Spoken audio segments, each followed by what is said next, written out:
CM Revanth Reddy నాయకత్వంలో నిర్మాణ రంగానికి పూర్తి సహకారం అందిస్తామని ముఖ్యమంత్రి ప్రధాన సలహాదారు వేం నరేందర్ రెడ్డి అన్నారు. జూబ్లీ హిల్స్ క్లబ్లో నిర్వహించిన సైబరాబాద్ బిల్డర్స్ అసోసియేషన్ ఆవిర్భావ వేడుకల కార్యక్రమానికి ఆయన ముఖ్య అతిథిగా హాజరయ్యారు.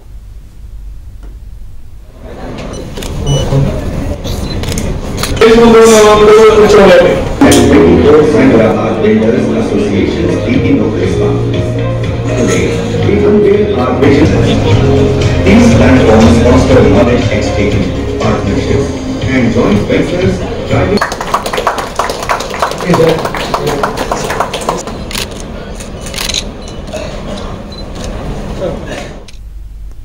రాష్ట్రంలో జెట్ స్పీడ్ తో నిర్మాణ రంగం అభివృద్ధి జరగాలని ఆశాభావం వ్యక్తం చేశారు వేం నరేందర్ రెడ్డి. ప్రజలపై భారం పడకుండా రిజిస్ట్రేషన్ విలువ ఉండేలా చూస్తామన్నారు.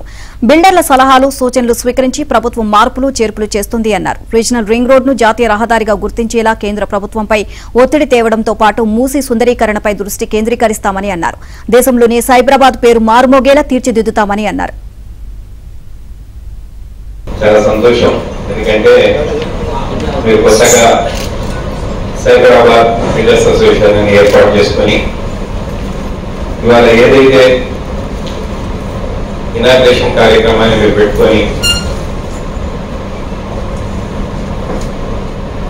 ఫ్యూచర్ సైబరాబాద్ ఏ విధంగా ఉంటుంది, ఇప్పుడున్న హైదరాబాద్ సైబరాబాద్ ఏ విధంగా ఉంది, ఫ్యూచర్ సైబరాబాద్ ఏ విధంగా ఉంటుంది అనే ఒక విజన్ తోటి మీరు ముందుకు పోవాలనే ఒక కార్యక్రమాన్ని తీసుకుంటే, అంటే మీ కాన్సెప్ట్ లో నేను చూసినప్పుడు నాకు అనిపించింది ఏంటంటే వ్యాపారము బిల్డర్స్ ఇదే కాకుండా ఫ్యూచర్ సైబరాబాద్ ఈ దేశంలోనే ఒక పేరున్న పట్టణంగా ఏ విధంగా ఉండాలనే ఒక విజన్ మీలో స్పష్టంగా అవపడేది. చాలా సంతోషం. ఏదన్నా 25 సంవత్సరాల క్రితం సైబరాబాద్ అనే ఒక నూతన ఆవిష్కరణ ఆ రోజులలో ఉన్న ప్రభుత్వాలు పేరు చెప్పాలంటే మీకు అందరికీ తెలుసు.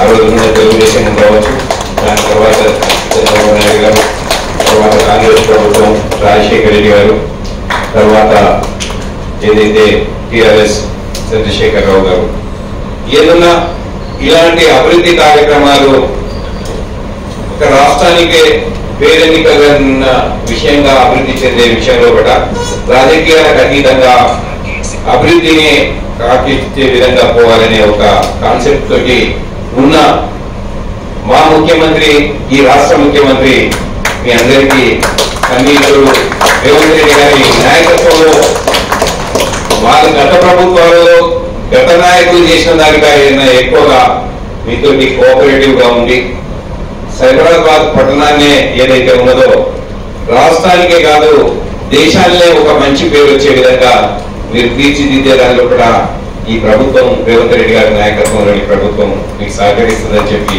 నేను తెలియజేసుకుంటూ